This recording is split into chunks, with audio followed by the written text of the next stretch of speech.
Hello everyone, শীতের ধুপি পিঠা দেখেন খড়ির চুলায় বানানো হচ্ছে।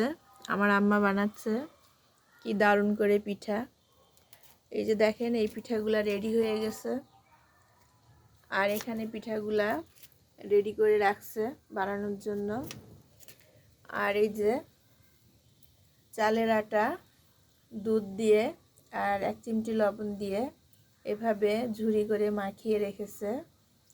আর এই যে এখানে নারকেল কুড়ানো আছে রেডি করা, আর এই যে এখানে খেজুরের গুড়, আর এই যে দেখেন খড়ির চুলা, এই চুলাটা আমার আম্মা বানাইছে। এই যে দেখেন আমার আম্মা পিঠা বানাচ্ছে। আমার আম্মা খুব সুন্দর করে পিঠা বানাতে পারে, আর গ্যাসের চুলার পিঠা বানাইলে অতটা স্বাদ হয় না। এই জন্য আমার আম্মা ছাদে এসে খড়ির চুলায় দেখেন এভাবে সুন্দর করে পিঠা তৈরি করতেছে। আর খড়ির চুলায় রান্না করলে পিঠা বানালে খুবই স্বাদ হয়, আপনারা সবাই জানেন।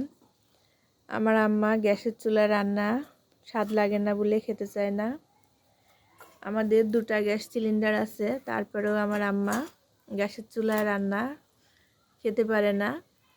তো আমার আম্মা এই যে খড়ির চুলায় সব রকম পিঠা এবং মুরগির মাংস, গরুর মাংস, বড় বড় মাছ, এগুলা খড়ির চুলাতেই রান্না করে। এই যে দেখেন কি দারুণ করে পিঠা বানাচ্ছে। এই যে আমি একটা দেখাচ্ছি আপনাদেরকে কিভাবে পিঠা তৈরি করে। প্রথমে আটা দিয়ে নিল, তারপরে খেজুরের গুড়, তারপর নারকেল,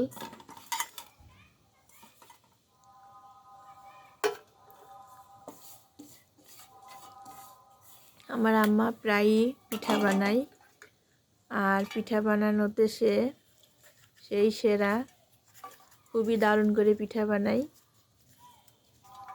এই যে দেখেন কি দ্রুত একটা পিঠা রেডি হয়ে গেল।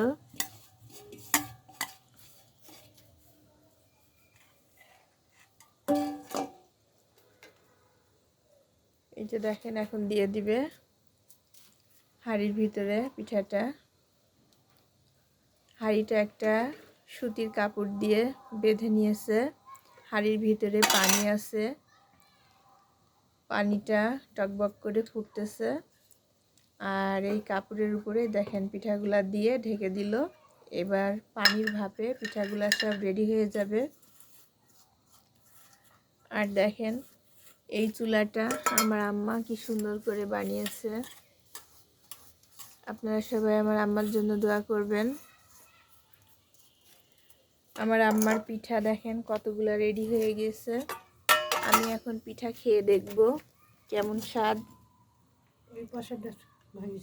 এটা ওই নিচেরটা ছিল ওই যে। এই যে আমি এখন খেয়ে দেখব পিঠা কেমন স্বাদ হয়েছে।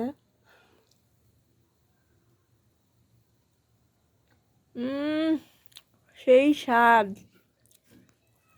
তুলনা হয় না, হেভি টেস্ট। আপনাদের সবার দাওয়াত থাকলো।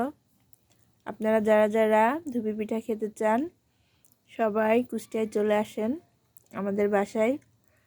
আপনাদের সবার দাওয়াত থাকলো। এই যে দেখেন হেভি নরম হয়েছে, খুবই টেস্টি হয়েছে। যারা যারা ধুপি পিঠা খেতে চান সবার দাওয়াত রইল, সবাই চলে আসেন আমাদের বাসায়। সবাই ভালো থাকবেন, সুস্থ থাকবেন। আল্লাহ হাফেজ।